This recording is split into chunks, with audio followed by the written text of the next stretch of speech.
Hey guys, John here. I've got that wonderful podcast that I do with Tamara Zoner called Spirit Cafe Podcast, and I often have had many guests on there. And one of the guests that we had on there was Celtic Tarot Sheila, and I really enjoyed talking to Sheila. And I thought it'd be interesting for you guys to see two people just having a spiritual conversation about their lives rather than doing readings or tarot cards or any of that or channeling or any of that stuff. Just two people having a spiritual discussion. And I thought, who better to do that with than Sheila? So I reached out to Sheila, and she graciously agreed to jump on a Zoom call with me, and we recorded it. So I wanted to record it so that you guys have a chance to see it and hear a conversation between two people who had some unique experiences in life and our views on various things. Now, I will say to you, there is some political stuff in this. So if politics is not your thing, then you might want to skip this video. But it talks about our views on the world and where we're headed, and a lot of various topics. But there's a little bit of political stuff in there. Mostly, our biggest part of our conversation is about relationships between men and women. So check it out. If you enjoy this kind of interview again or this kind of conversation again, let me know, and I'll reach out to some other people that I've met and know and see if they'll just come on and have an easy conversation about things. Let me know. And enjoy this conversation with Sheila. Hey guys, I am very excited today. My friend Sheila is here, and we've had her on the Spirit Cafe podcast, and I'm a big fan of her channel, and I'm constantly watching her stuff. So I was just really interested in bringing her on the John of New channel, and just to have an open conversation.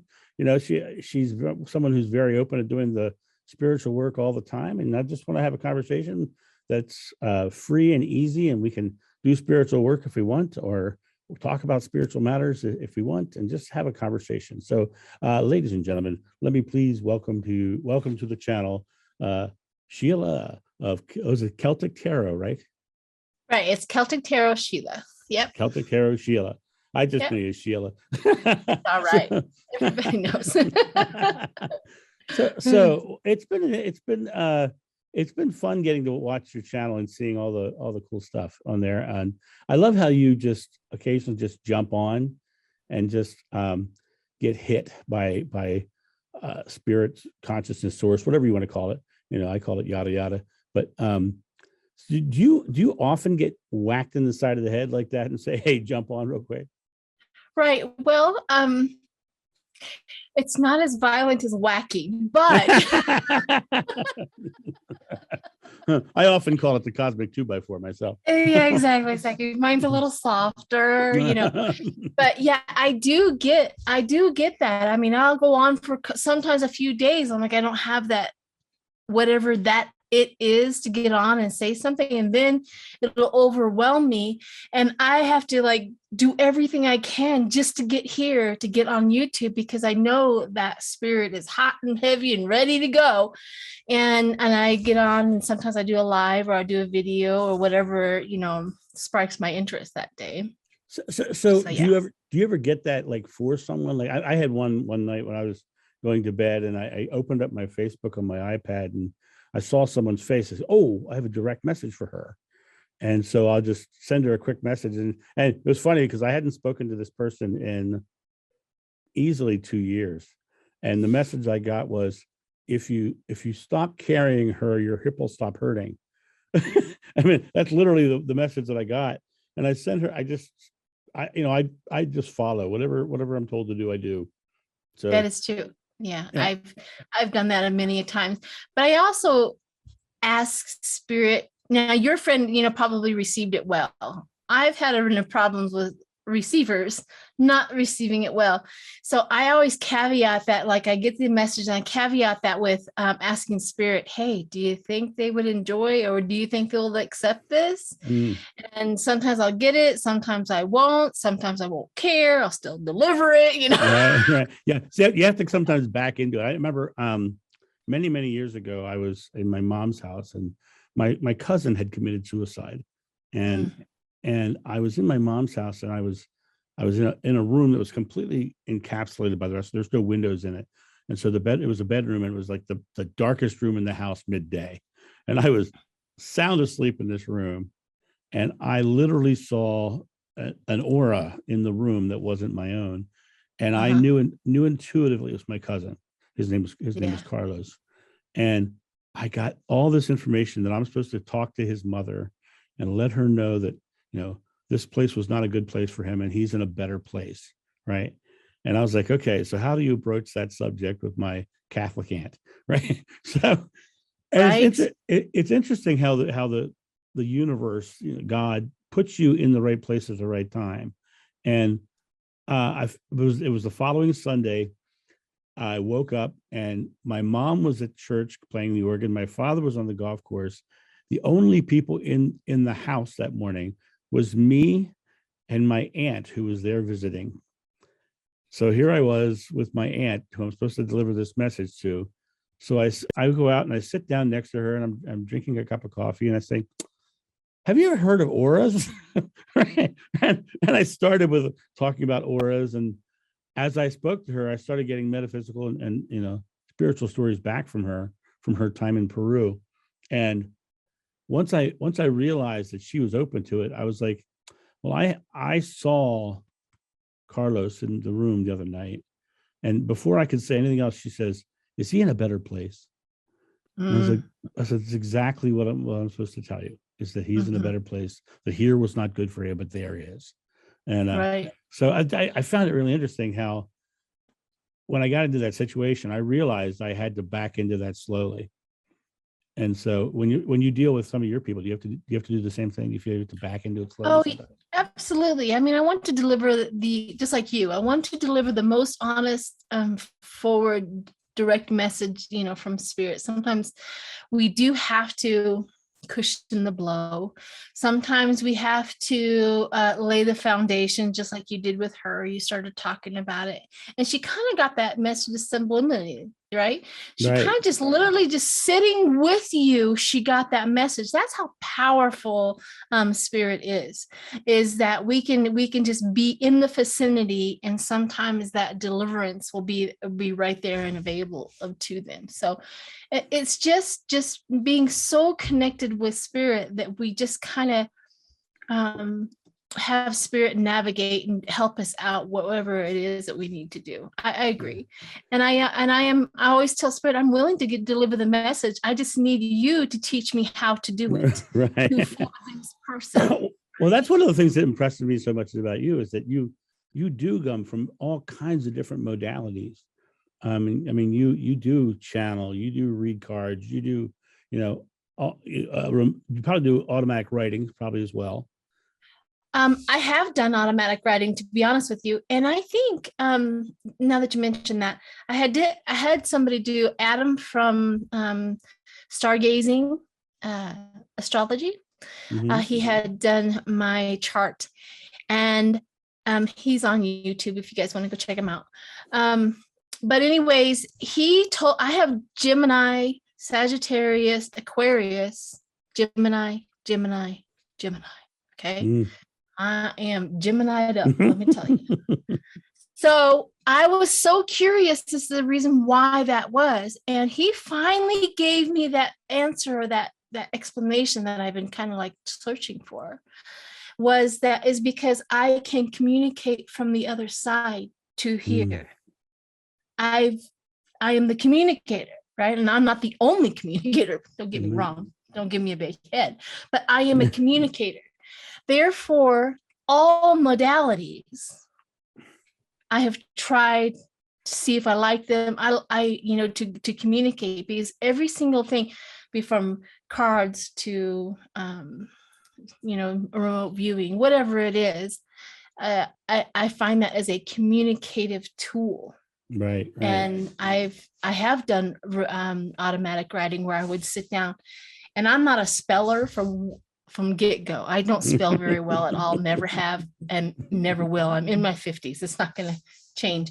But I was doing them and I had my eyes closed and I was just scribbling, and these words are starting to come out, and these words are coming out. And I had a friend with me. She goes, Sheila, you even spelled that right. Yeah. Yeah. I'm like, dang well that's spirit. Well, I because for all of my private readings that I do, an hour before the reading, I sit down and I do an automatic writing. And when I sit down, it's fascinating to me. I'll sit down, I'll write something, and I never know what I'm writing. I have no clue what I'm writing, because I don't want to know, because I think it's more pure if I don't know what's coming through, right? And then I look at these things, and me, John Davis, being the guy who's making his way through this world as well, looks at the thing as, God, I hope this doesn't sound crazy. This sounds so weird. But what I find fascinating is like, I was reading for one lady, and the notes were filled with Robin Williams quotes. And I kept putting Robin Williams quotes, and she starts to tear. And I'm like, what's going on? She turns her camera around. The wall behind her camera is a dedication to Robin Williams. Right. So all of these quotes of Robin Williams that I'm pulling out are dead on for her. Right. And then I had another woman who was from Annapolis, Maryland. Everything was about sailing. And, and sometimes, even like you just said, you spelled it correctly, but sometimes words come out that I never use. And then when I look them up, they're the perfect word for what I was saying. Yeah. I was like, I have no idea what that word even means. So I find it really interesting how just allowing yourself to get out of the way. Yes. And let whatever comes through and not judge it. Yeah. And go, let the chips fall where they may, tends to be the right way, I agree. I also add on to that is all of those things and say, spirit amaze me. Because I get amazed a lot. Like, wow. You know what I mean? Yeah, I totally know what you mean. Absolutely know what you mean. It's when you were young, did you know about your connection? So you talked about being a communicator. My numbers, my charts, everything says I'm a communicator as well, and being a Gemini as well, we have that in common. Yes. I'm a 33-6 is what they say I am, and that's the numerology of it. And they keep, when you look at my star chart, people are always reading interesting things into my astrology chart. So I'm fascinated by the whole idea, but none of those hold a candle to the crazy things that I was doing as a child. But I'll share some of it a bit. But did you always have this gift, or was it something that was kind of popped into your life one day? No, I've always had it. So, but I did not know what it was. You see, I was raised in religious background. Me too. So anything I did, or anything that was going on was literally perceived as evil, the devil's work. Therefore, I was not able to look into what happened, or not able to have that explained. I just felt crazy. I approached life from birth to about 16, 17-year-old as crazy. So therein that created a lot of undoing. My 20s was literally an undoing of all of that stuff until I was able to come back around and understand what was going on. I intuitively knew. Say I had a violent background as a child, right? I intuitively knew when my stepfather was coming home. I would get up, I would go get my little brother, and we would go to the bedroom and we would hide. And then 20 minutes later, he'd be home. I intuitively knew that. Nobody told me as a child of 6 or 7 years old. I just knew it was time to go hide. And those were the things that I would do. I would also sneak into a room and sneak back out. They all called me Mouse. And the reason why I would sneak into a room and sneak out of the room is because I intuitively knew if I was seen, heard, or anything like that, I would get it. Right. right? Most children do know that. But it was the fact that I was able to do it as a young child, sneak into a room and sneak back out with nobody even knowing it, was that gift that I had as a child. There's so many other things that had happened, and so many other informations that I would get throughout the day. I mean, I would know what my mother was saying before she'd say it. Mm. You know, that was, I would literally shock myself. Right. Right. I get Did you that. I just, totally get that. you know? So Yeah. yeah, but I was not raised with the knowing of what was going on. So yeah. My mom had a master's degree in liturgy, was head of liturgical doctrine at my Catholic church. So we were very much in a Catholic family. And my mom, her job was the church. So she was at the church 7 days a week. And my father was a plumber, but he was, of all the 7 kids, 7 kids, Catholic family, right? Of all the 7 kids, there was one kid that he just did not like, and he took it out on, and that was me, right? And Oh, yes. yeah, and I often think that the children, especially, first of all, I think the children when they come in have just been so close to the love of God, source, consciousness. They know what that love, that unconditional love, is supposed to feel like, and they come here knowing, and it gets taken away from us through fearful experience. And when I look at, people like you, people like me, and people who come in and not only know that feel what it's supposed to feel like, and it just doesn't, and then also have that connection, that where you're getting that information. I think people who are most fearful lash out at people like you and I, because of the fact that we are so contradictory to what they believe. Mm-hmm. I think my father was abusive to me because of the fact that he himself was just well, he was a narcissist and a fear-based alcoholic, right? And Mm-hmm. so I think that fear in him was seeing this love of this child, and it was, this was the kid who was so different. I was the kid. I had imaginary friends that I can tell you what they look like right now. I had out of body experiences on a regular basis, and if you know anything about my past life experience, when I was very, very young, my mom walked out to the back door and saw my GI Joe crucified Yes, up on I a remember cross. that story. Right, so I was having all those crazy experiences as well, and I think that really my father couldn't connect to it. No. Do you think that children who are more open tend, or very often will get into abusive relationships or situations? Oh, sure. I mean, I remember somebody telling me, hang on a second, I was just trying to change my name on there. Of course, I spelled Celtic wrong. That's just his way of doing things. But what else is new? So, what was the question again? You said that. I asked if children who are more open tend to end up in abusive situations. Oh, absolutely. I mean, what's the statistics saying? If you come out of a home like that, you either become one or marry one. Right. I was the statistic, right?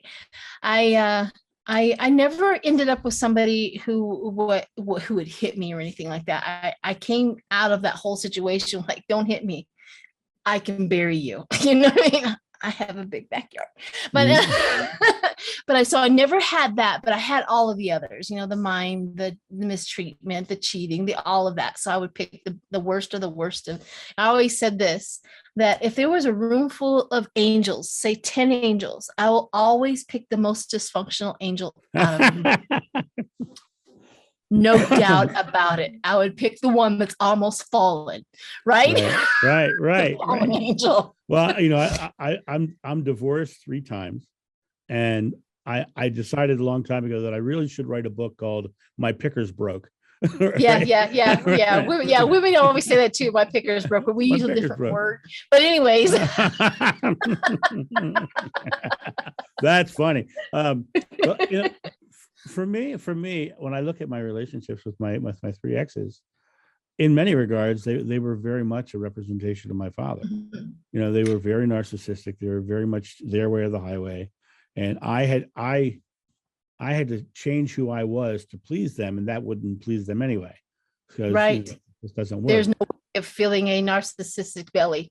Right. And in reality, if you want to be loved unconditionally in this world, you have to be you for someone to love you.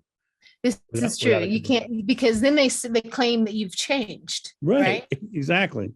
That was the first indication of something wrong. Sheila, you've changed. Oh. I was like, oh, I didn't realize I wasn't supposed to change. I didn't know that, but anyway, yeah. But yeah, I did a lot of healing around that. A lot of healing of getting through it and getting to, being, inside, just being okay. I finally have that healthy self-esteem. I finally have that no nonsense. You start with the BS and I move you right along. I don't care how beautiful you are. Move it along, right? Nothing, that's the thing, is like, I don't put up with none of it anymore. And that was just due to healing. Sheila didn't become a superwoman. I just started taking care of who I was. I started taking care of and doing inside work. I used to always say that before I get, into another relationship, inside first. Right. And then of course I did have my husband, and him and I, probably I know that I would still be married to him and all that, but he had, gone too. So then I was left with, again, not having, a partner. And I thought to myself, okay, that's it. I've done everything I know how to do to keep one, and I can't even keep one, Well, that's it. For me, it was a very, very interesting process, because after the third one, I was like, I'm one of those people who, when I give my word, it's complete, and I hold to my word. I'm there, right? Me too.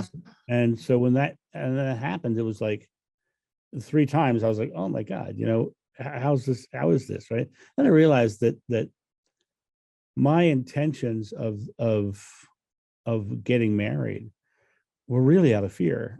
Because I looked at the marriage as, once I lock them in, I've got someone who's going to love me forever. And I didn't realize that. I didn't realize I was doing that, because, but that's what we're trained, in the Catholic Church, you marry forever, right? And my mother, late in life, in her 80s, my dad had already passed away. I'm talking to her, and she tells me flat out, she says, if I wasn't Catholic, I would have divorced him years ago. And I'm like, what a terrible thing to say. That the truth. Because you're living a miserable life with someone. You can leave and go live a happy life, a joyful life. And so to me, when I look at my life and relationships in general, I'm like, I don't need anybody to be complete. And the only way someone can come into my life that would be a perfect partner would be if they let me be complete, and I let them be complete, and we decide to walk side by side together, as opposed to holding on to each other fearfully. So that, to me, when I look at relationships, it has to come down to, each person has to be fully themselves. Well, that makes a lot of sense. And for women, we were told and reared, and forever and ever, you need a man to take care of you. And therefore, if he is taking care of you on at least a 2% percentage, everybody thinks you're crazy if you want to get out. Right. I'm like, isn't he taking care of you? This was just the conversations at my age. That's what they wanted. That was what we were taught. And then it flipped, where I was taking care of myself. I mean, I've been single for a very long time, taking care of myself. I have my own job, my own car, my own, all this. And then all of a sudden, my perspective of getting a partner was not based on, can he take care of me? Right. And it was really, really weird. It was really weird, because Men, I think, also are taught you have to get a woman and you have to take care of her, right? You get a woman, you have to take care of her. And when they were not needed in that realm, I was literally accused of being an icicle. Like, I don't need you to pay my rent. I can do it myself. I don't need a vehicle. I got one, right? And it was like a whole other aspect, a whole different thing. And these are just the things that I'm learning out in the world is that relationships and dating is changing to the fact that when a woman's, and they become equal, what is a relationship after that? What really is a relationship? And these are just questions and thoughts and, that have come up. I always said, if I'm going to be in a relationship, the man literally has to be at my front door for it, because like, I'm here to date you. You know what I mean? Because I'm not in that. I don't need to be helped. I don't need to be rescued. I don't need, you know what I mean? All of it.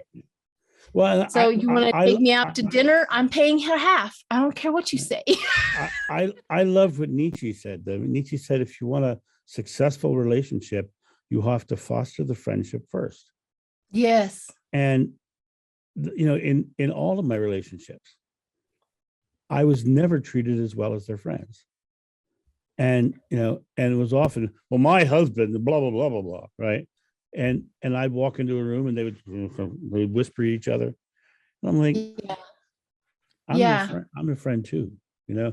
And I should be like one of equal, at least, with your friends, and to me, it's really fascinating, because it's like, well, to give an example, one of my wives, I had worked my way to becoming one of the top stage acts at Renaissance festivals all over the country. And by the time she and I got together, I had surpassed being one of the top stage acts. I was now one of the entertainment directors that was becoming very well known as a good entertainment director. And I was directing fairs all over the country. And she came home, and she and I got together, and she came on the road, and I set her up with making jewelry, because she was a jewelry maker, and I set her up with booths at all the festivals. And one day she decided she didn't like Renaissance festivals anymore, and that I have to quit. And she made my life a living hell. Well, I had committed to it. We at that point, we were married about three years at that point. And I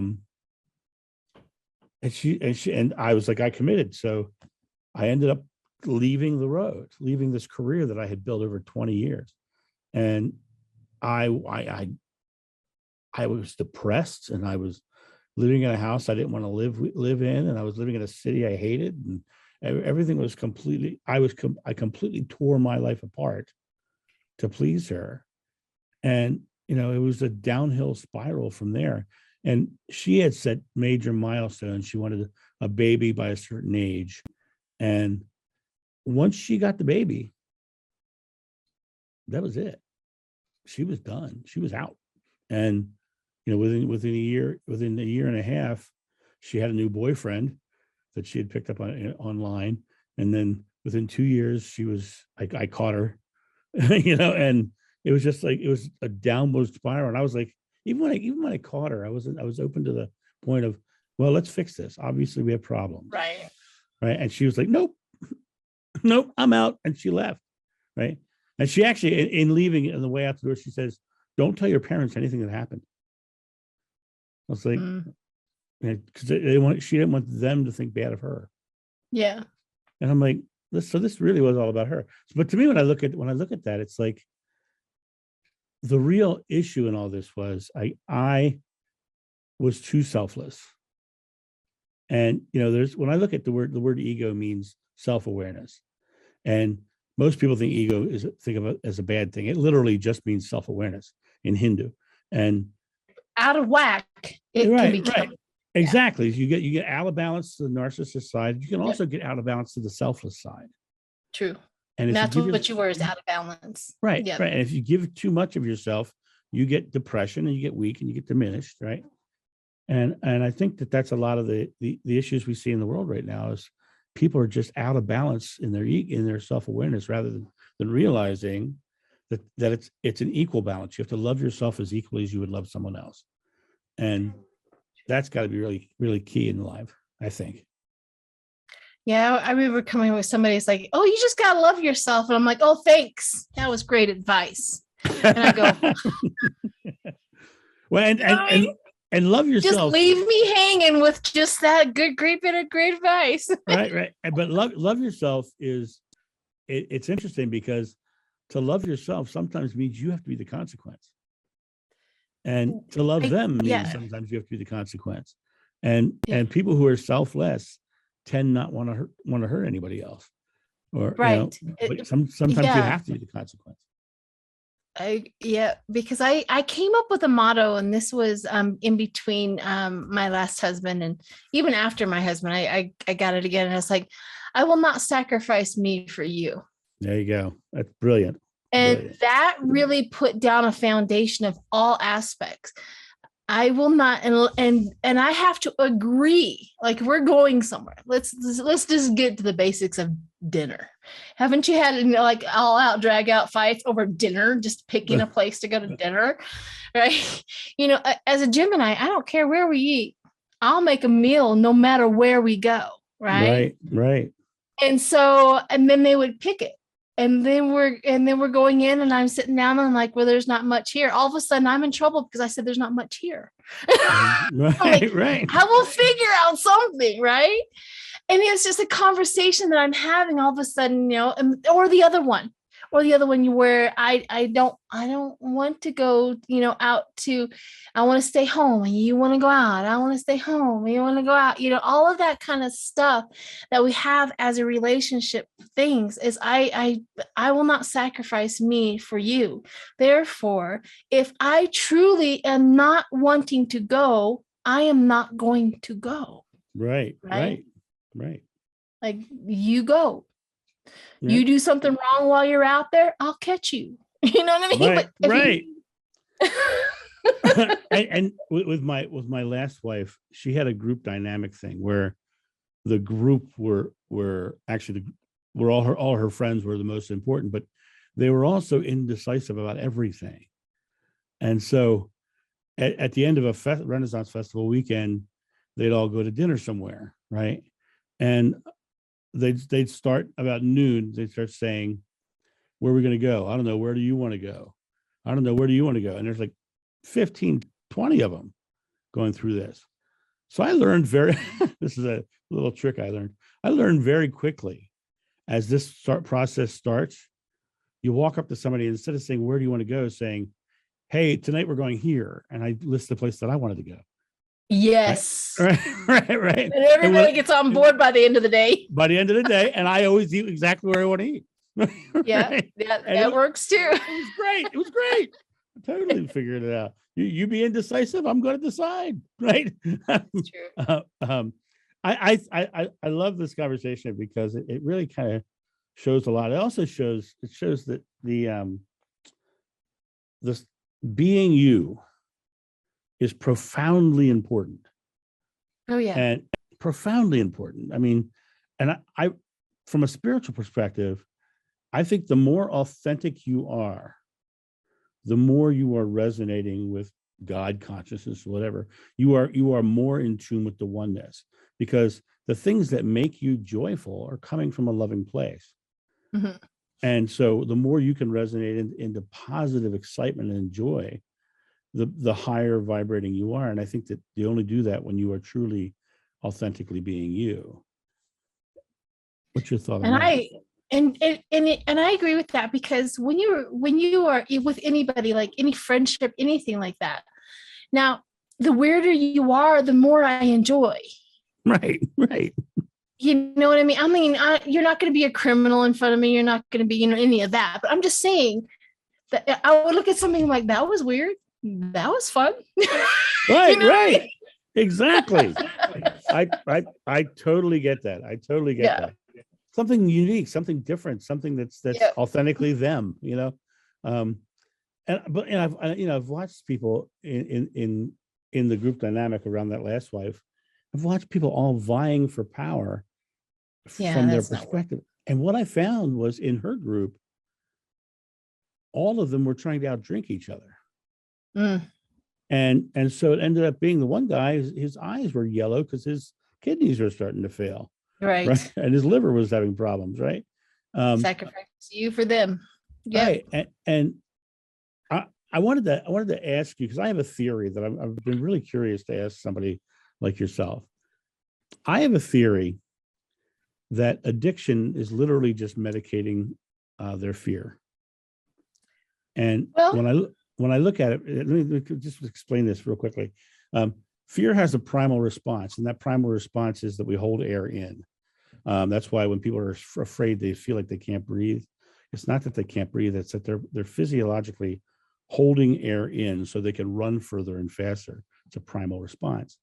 But if you take an actor on Broadway and they forget their lines in front of 1,000 people, the first thing that they're trained to do is exhale, relax all their muscles, and all their lines rush right back into their head because they've shut off the fear response. When you look at an alcoholic, they say, I need a drink, I need a drink, I need a drink, and I drink their drink, and they go, ah. Then you see a guy with a cigarette, I need to smoke, I need to smoke, I need to smoke. Or me, I need a slice of pizza, I need a slice of pizza, right? Right. Oreos are mine, but I get it. And you exhale, right? You go, oh God, that's so good, right? And I really think it's that release of the fear that they've attributed to the substance. And I literally think they're medicating their fear. What's your thought? This is true. I mean, in an addiction treatment, they do talk about that. They do talk about we are, of 1,000 forms of fear is the reason why we want to walk through. For some reason, somewhere, somebody told somebody that fear was bad. Somewhere, some way, somebody told somebody that fear was not to be walked through, looked at, treated, anything other than so that when they do have that fear. So there's also another narrative that we all grew up with. If you show fear, you're weak. So now we have fear and weakness together. So what does fear and weakness look like? Loss of power. Right. So what is this whole society is you have to have power in order to be, a powerful person, powerful this, powerful that. It was just a horrible teaching and a horrible explanation of our fear. Right. I completely agree with that. One of the channelings I did recently was talking about people mistaking power for love. And transposing power as thinking is love. Their addiction is the power, and so to me, it's really interesting because I'm a firm believer that the book of John says God is love. And I believe that. I believe that God is the loving, pure essence. And that just like in Sufism, they talk about God being on one side of a veil and we're on the other side of the veil. And our life is a struggle against the veil, and the veil is our fear. And when you look at that from a perspective of that veil that we're struggling against is our fear, it's really a fascinating idea. That means you really, to experience the life here, you have to experience your fears. Well, to be authentic, you have no choice. Right. If you truly want to be authentic of who you are, I am not a superhuman. Therefore, when I try something or I do something, or if I make a mistake, all of it has to be an acceptable, an acceptable action in my eyes. So, if I have never was taught how to be a mother, right? All of a sudden, I have a baby. I've got to keep it alive. You know what I mean? Right. Hopefully. This is a first mother's, young mother's, first task. Keep the baby alive. It's a good fear, right? Yeah, man. Because you're going to do everything you can just to, make sure the baby lives. And so, but But you see, then you take action and you learn what you need to do to make sure that that child is grown, reared, bathed, fed, all of that, right? I'm on that task. But what happens with people who have addiction is there's a baby here that needs to be alive. And there's a fear. I'm not going to go learn anything. I'm going to treat it.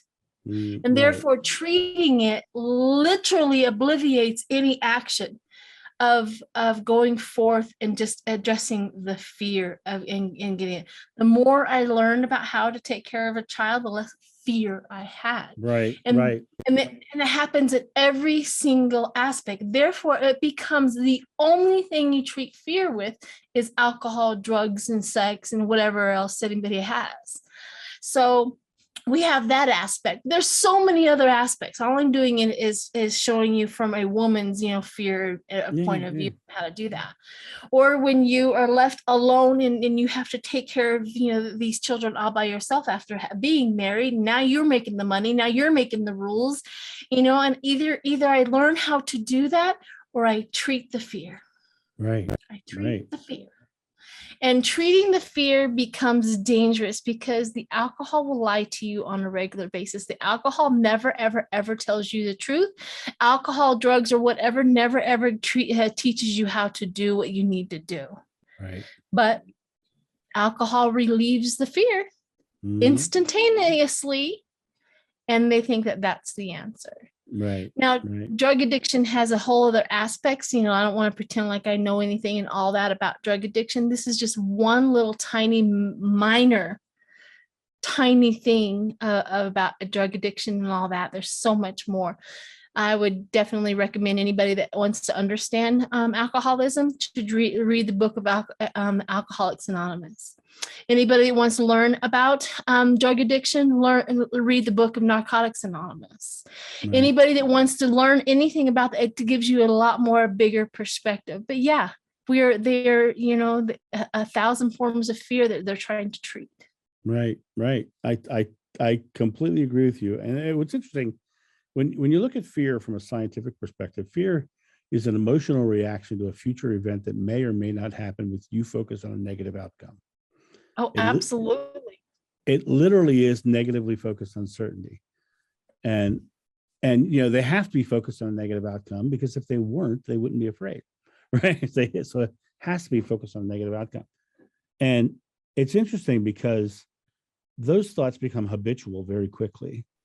And the more habit you have, the more subconscious it becomes.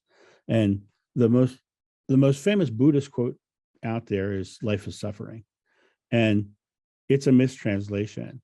The actual it's translated from the language of Pali, and when they translate it to English from Pali, there's a problem because Pali is what's known as a conceptual language, and English is a literal language. So the word for suffering in there is the word dukkha. And dukkha, when they translate it to English, has 3 separate translations. And when you put the 3 translations together, you get an entirely different meaning to the Buddhist phrase. The actual meaning translated in English, but in the conceptual style, is life is suffering because of our habitual responses to our subconscious belief. Mm-hmm. Very different than just life is suffering, which people tag into those words, and they start getting into their fears, and then if it's suffering, I'm going to take this thing that makes me not suffer. And it's suffering is acute and constant until, and that's what they say. Right. And what I find interesting, and constant. What I find, my life has not been suffering. I've been through a lot of divorces and stuff like that, but I find the more I allow myself to be authentic, the more I often tell the story about how I go to the grocery store, and before I go into the grocery store, I literally stop and I exhale. And I get that feeling of just ease and release, and I call it the feeling of love. Mm-hmm. And I walk through the grocery store, and people smile at me, and people come and talk to me, and I have a beautiful interaction with everybody around me. And I think it's because I'm not admitting the fears that another person might be. I'm literally walking through in that loving essence and that good feeling. So that makes it approachable. Mm-hmm. and I tell people all the time, especially people who are in their good heart trying to be healers and doing all that, good spiritual works and everything. I said, your job is not to save the world. Your job is to make your part of the world so bright that people notice and gravitate towards you. If they want to, right? If they want to, it has to be their choice. Absolutely, 100% correct. And there's also a whole bunch of just learning about that. You can have a bright light, but while that person is in fear, anxiety, drug addiction, whatever, they can't see your light even with a telescope. Exactly true. And they'll sometimes fixate on different things. For instance, when you come out in the world and you tell the world that you remember a past life of an apostle, every devout Christian in the world is going to come after you. And I've had threats. I've had people come on and make really horrendous comments on my YouTube channel, and I don't let it bother me. I just understand that that's a fear, and I've challenged the belief, and that's okay. Blockity, blockity, block, block, block, block. Right, block, right, block. right, and that's okay. But and then I've also had the ones who come on who are like, as a born again Christian, I have to come on. You seem like a person of good heart, John, and they're so beautiful, and I'm like, well, yes, let's have a conversation, right? If they're coming to me loving, even if it's from a perspective I don't believe in, if they are loving, they are doing the work in my mind, right? So I truly believe that Jesus Christ was one of us, and that's the reason why he got crucified. Well, it's interesting you say that. I said what I said. It's interesting you say that, because I actually have memories that contradict the Catholic Church and a lot of other things. And one of the things was, yes, when he said, I am the Son of Man, he was saying, I am a man. And when he went to the cross, it was because his movement was getting so big. People were really getting behind the back, and that he realized that he himself had to go to the cross so that the movement could continue, and that his people wouldn't be persecuted if they all thought the movement ended. And so what he did was he sent Peter to Rome and John to Turkey, and he took the information and sent it out to different regions and went to the cross and died.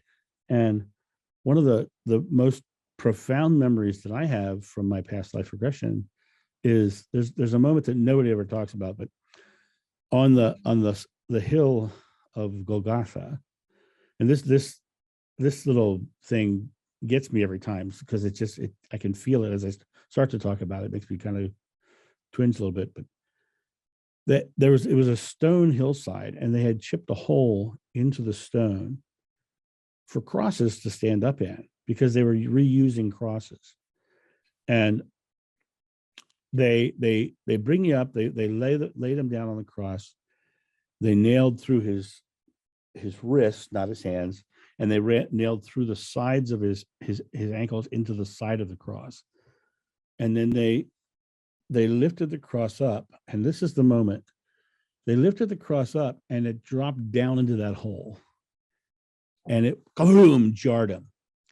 And there was a lot of agony, of course, but at that moment, he looked at me, and he gave me a look, and the look was, well, that hurt.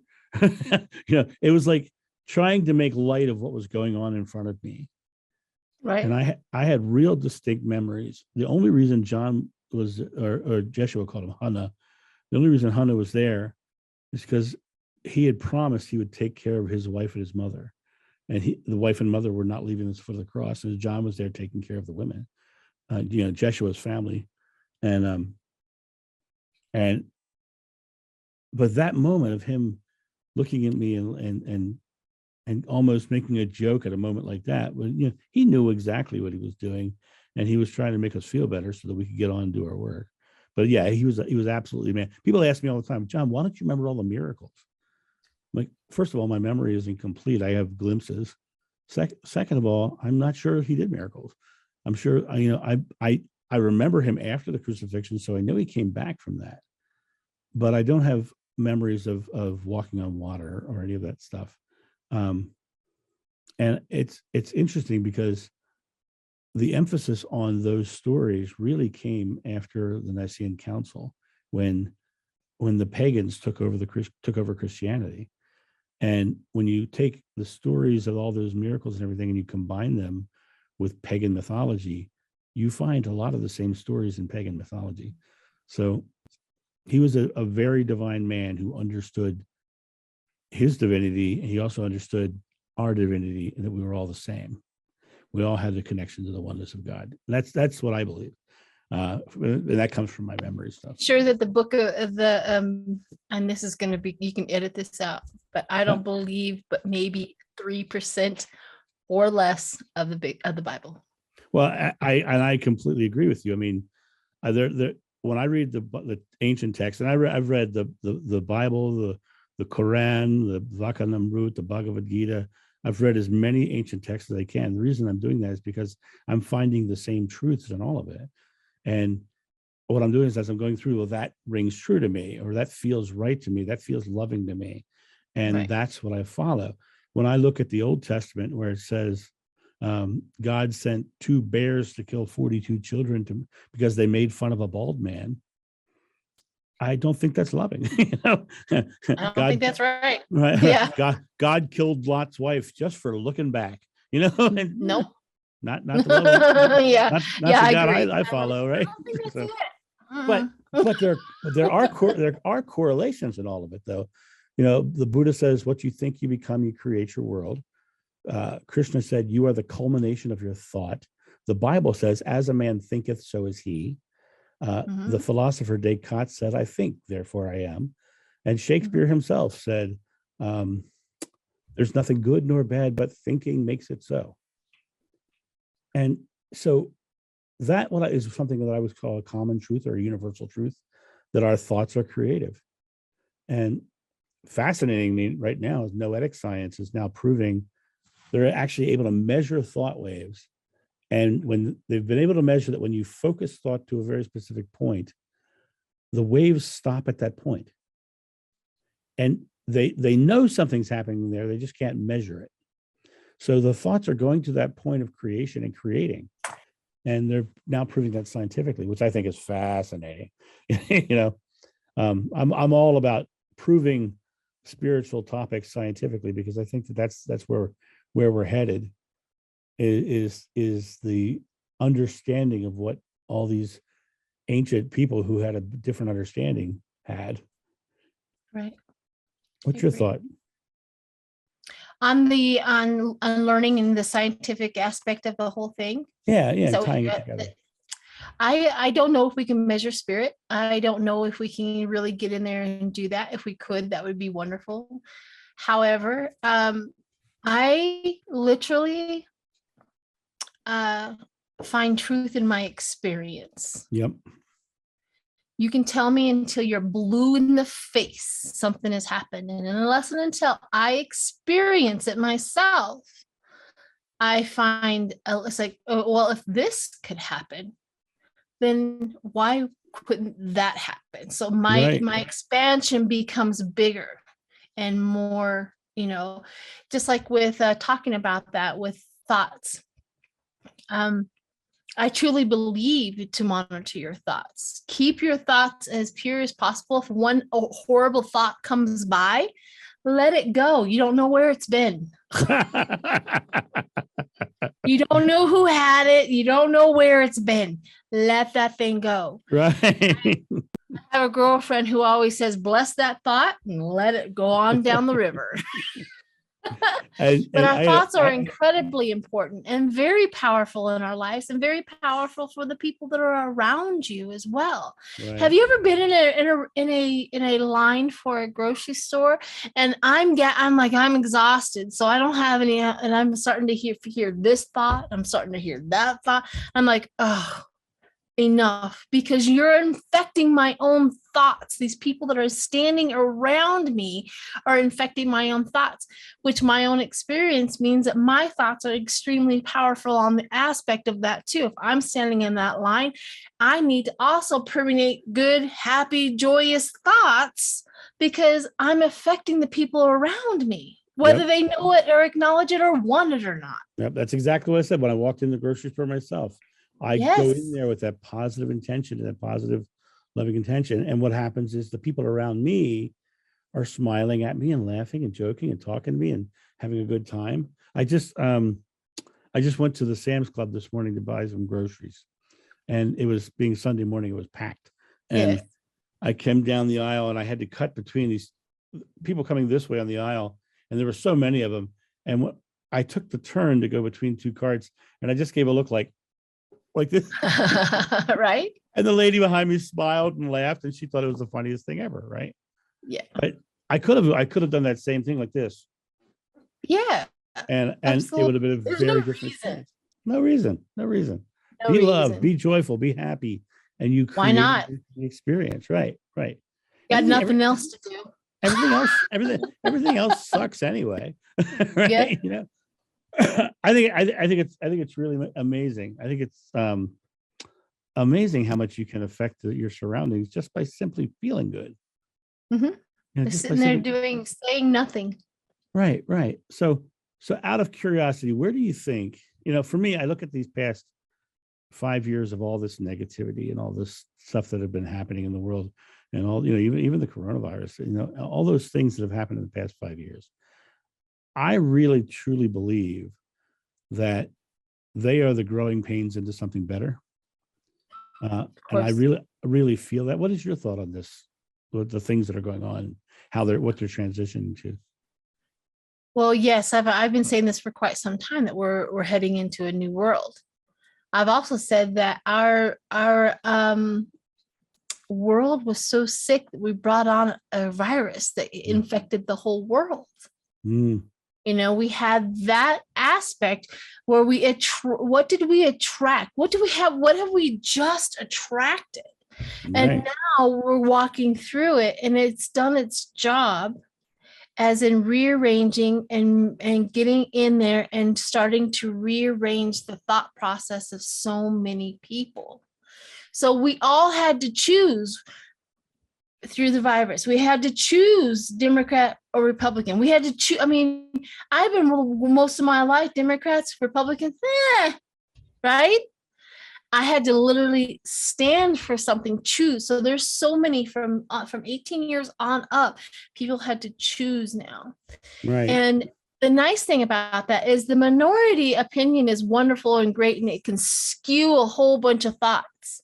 But the minority opinion is the Republicans right now, and it's getting rejected more and more each day. Therefore, the majority is becoming more important. And that at the end of the day, we have to go with the majority. Right. Because our species lives and thrives out of the majority.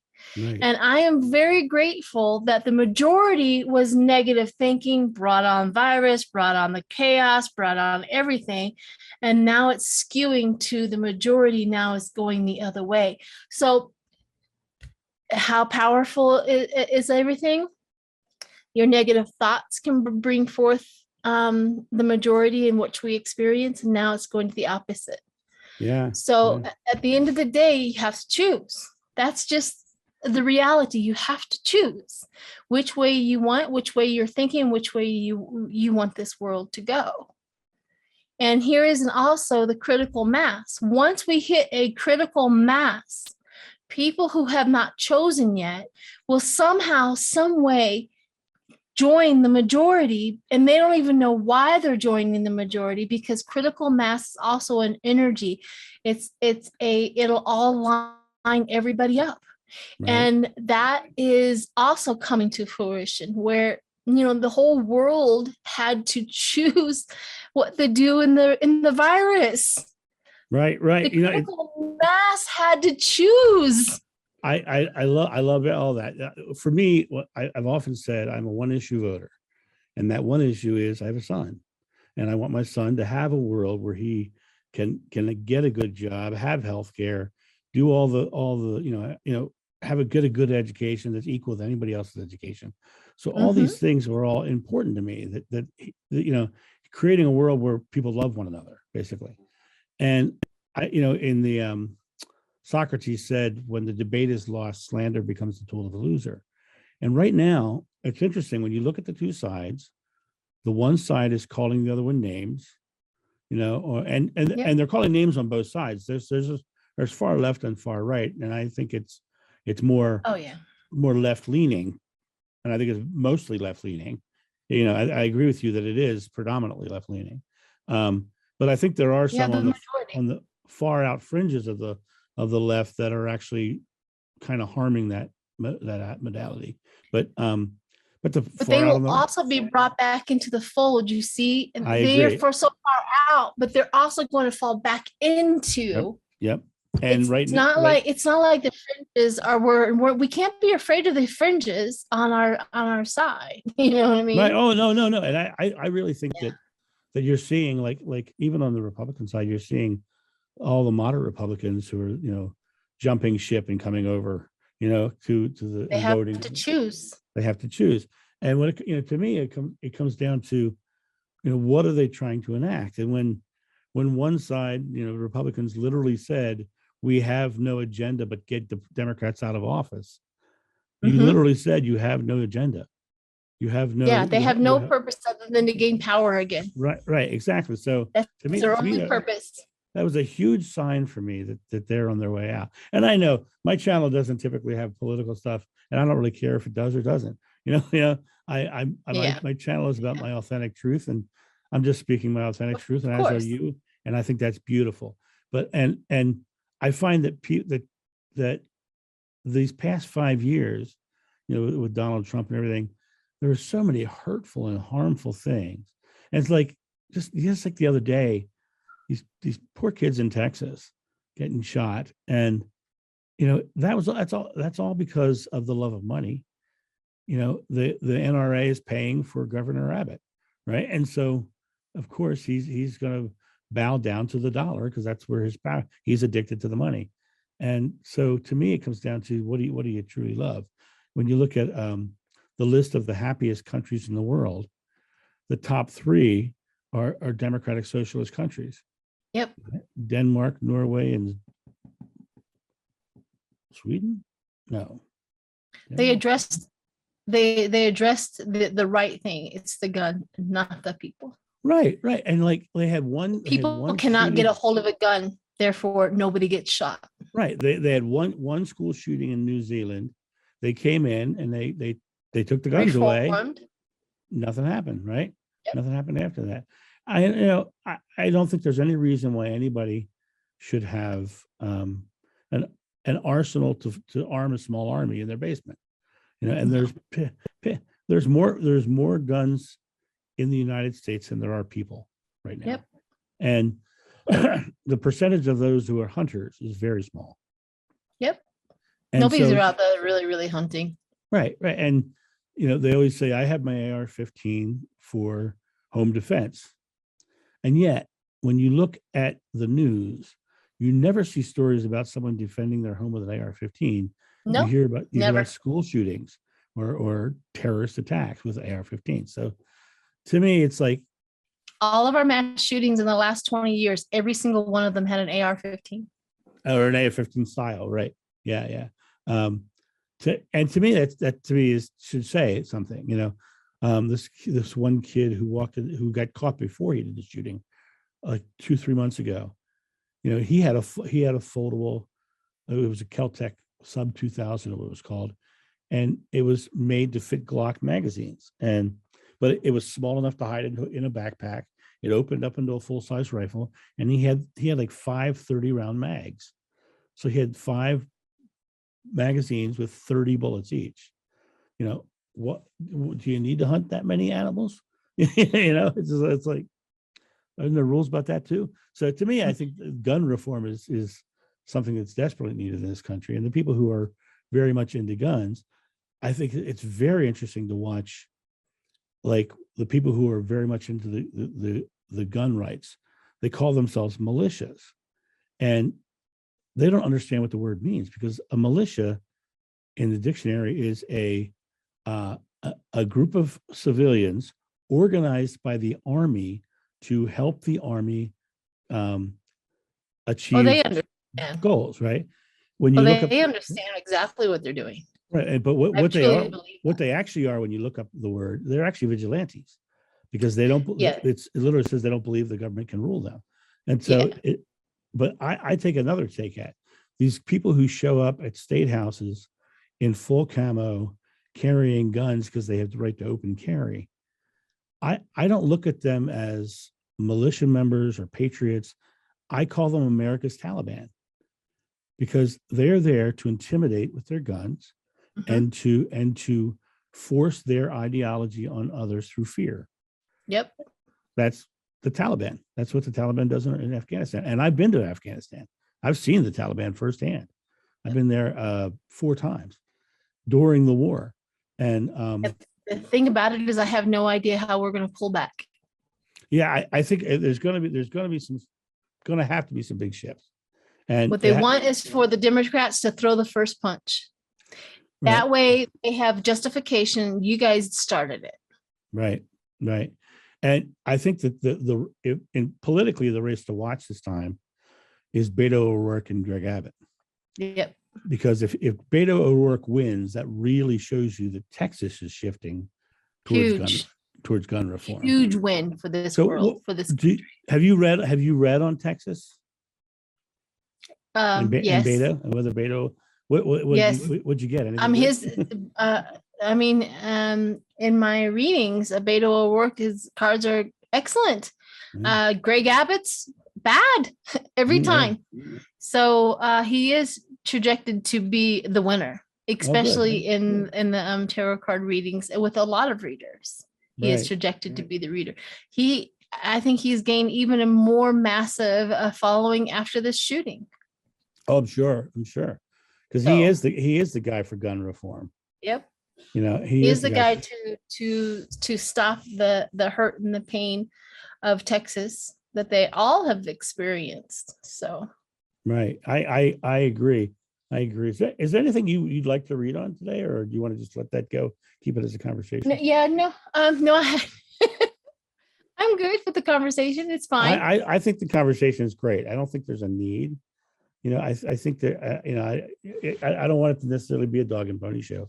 I think it's more interesting to have a conversation, because if they want to see your readings, they should go to your channel. There you go. Come over here. I've read it a lot. Right. I think this is a far more interesting conversation for us, and probably and seeing another side of you and I as well. I think that's one of the reasons why I wanted to do it. I didn't really have a idea of what to read on or even channel on my end, but we figured it out. Yeah, I think it's good. So I loved it. I love it. Is there anything else you want to talk about? No, I'm pretty good. I have another reading coming up. Well, I have another reading, not another reading, but another collaboration with, I think, Scott from, I forget what he calls his new channel, but Scott, and he's doing something for somebody's birthday. So we're all getting together on his channel. Oh, very cool. So I'll be ready for that. So well, I will let you go. Thank you, Sheila. This has been lovely.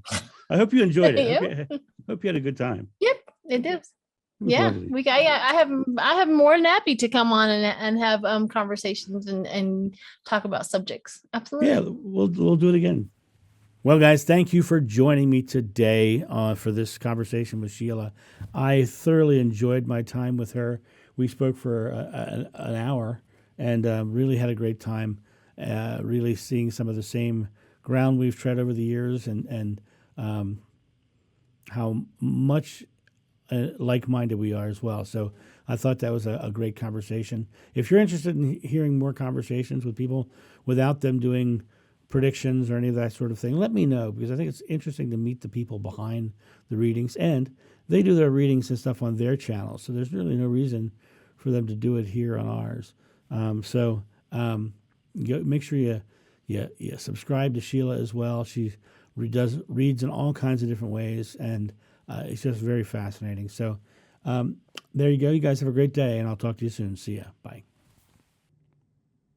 Thank you, my friends, for watching this video. If you enjoyed it, please make sure that you've subscribed and you like it, you share it, but also comment below it. Let's get this community talking about these topics and spreading this information out far and wide so we can change the world for the better.